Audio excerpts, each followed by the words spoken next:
Всем привет, друзья! Давненько не виделись, да? Что ж, повод, по которому я собралась сегодня всех, достаточно любопытен. Раз уж вы на моем канале, то наверняка большинство из вас следит за новостями из мира кино. Недавно прошел Каннский кинофестиваль. Один из самых влиятельных и важных фестивалей, на котором в большинстве своем демонстрируется очень узконаправленное авторское кино, рассчитанное не столько на обычных работяг типа нас с вами, сколько на присытившихся простотой кинокритиков. И вот на этом кинофестивале всегда с нетерпением жду чего-то такого, что способно повергнуть в шок даже самого стойкого зрителя. И в этом году такой фильм был. Чтобы вы приблизительно понимали, насколько этот фильм необычен, в нем девушка-транс рожает от автомобиля. Да, это не кликбейт. И перед тем, как начать, хочу предупредить, что в этом ролике видеоряд будет очень скудным. Прошу за это простить. В моем распоряжении имеется лишь трейлер, фильм доступен в очень плохом качестве и с рекламой. Так что использовать фрагмент оттуда я не имею права. Вам придется верить мне на слово, когда я буду описывать кое-какие мерзости. Что ж, совсем разобрались? Давайте начинать.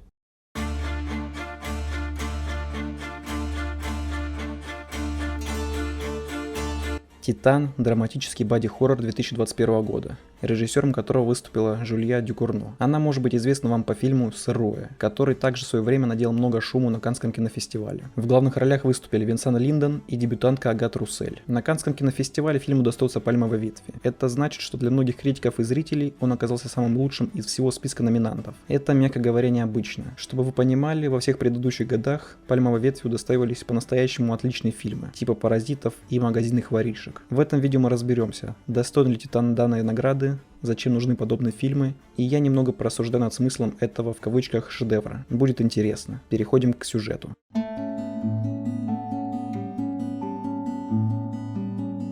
Главная героиня Алекса в детстве попадает в автоаварию. Ей делают операцию на черепе и ставят титановую пластину. Врач говорит родителям, чтобы те следили за любыми неврологическими признаками девочки. Выйдя из больницы, первым делом Алекса идет к машине отца. Целует ее и гладит. Проходит 15 лет. Алекса вырастает и становится стриптизершей. Она танцует на какой-то выставке автомобилей и является там главной звездой. После каждого выступления к ней стекают толпы возбужденных поклонников и просят дать автограф. Однажды после подобного выступления Алексу преследует один очень навязчивый поклонник. И все заканчивается тем, что Алекса убивает его за точные спицы для волос. Как ни в чем не бывало, героиня возвращается домой, идет в душ и смывает с себя грязь и кровь. И тут происходит что-то непонятное. В дверь стучится автомобиль Алексы. Она выходит к нему, садится внутрь и совокупляется с ним. Проходит немного времени, и Алекса беременна. Внутри нее начнет формироваться плод извращенной любви. Неведомая ярость накатывает на Алексу. Она приходит на вечеринку свингеров и безжалостно убивает 4 молодых людей, после чего скрывается в метро и решает замаскироваться под парня. В туалете она отрезает себе волосы, ломает нос об раковину и стягивает грудь и набухший живот. Здесь же начинается вторая сюжетная ветка. Алекса решает выдать себя за пропавшего 10 лет назад сына местного начальника пожарной станции. Мужчина принимает Алексу в свой дом и старается исправить свои ошибки и наладить связь с сыном. В это время живот Алексы растет все больше и больше. Под конец мужчина понимает, что Алекса не та, за кого себя выдает, но решает смириться и помогает принять роды. Что же вылезет из чрева девушки? Загадка, которую я не буду раскрывать. Да и собственно это ни к чему. Уверяю вас, ничего шокирующего там нет. Как вы могли понять, сюжет здесь полнейший абсурд, но справедливости ради хочется сказать, что он обладает неким магнетизмом. Какой бы странной история ни казалась, она завораживает. Теперь же предлагаю перейти к рассуждениям о том, что же я увидел и как к этому относиться.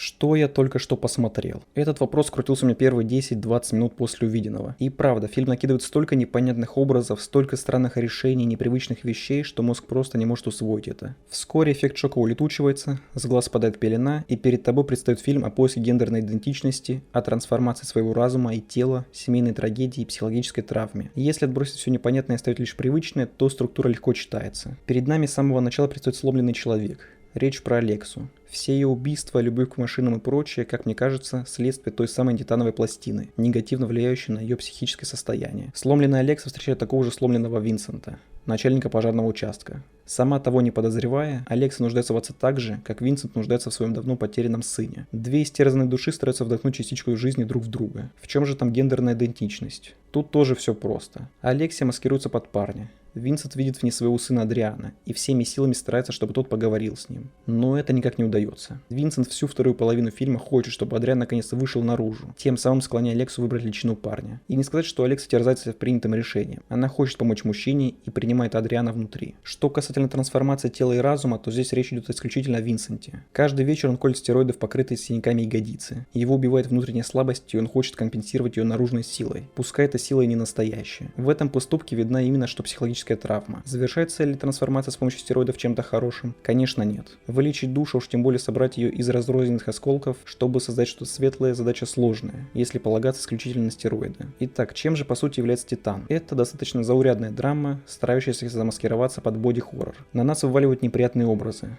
Вроде того, как обнаженная Алексия стоит, и у нее из всех щелей льется машинное масло, а когда она тужится, то рвется живот. Это лишь образы и символы, которыми режиссер Жюля Дюкурно старается наполнить не самую выдающуюся драму. И нужны они там исключительно для того, чтобы критики и любители скрытого смысла искали в фильме глубину, какой там нет и в помине. Идейно Титан очень похож на одного из главных героев этого самого фильма. Винсента. Внутренняя пустота маскируется за наружной силой и мощью. Достоин ли фильм такого уровня шума, что он устроил на Каннском кинофестивале? По моему мнению, нет. Хороший ли это фильм?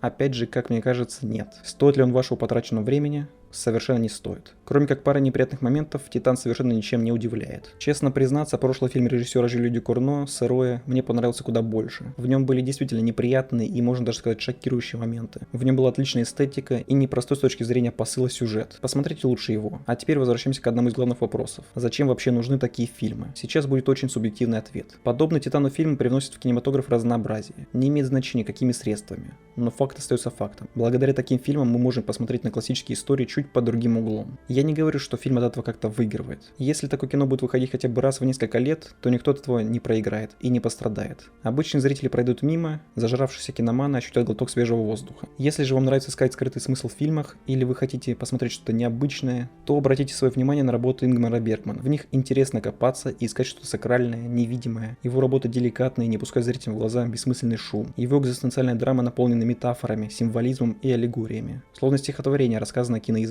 А фильмы типа «Титана» оставьте лучше критикам. А теперь переходим к итогу.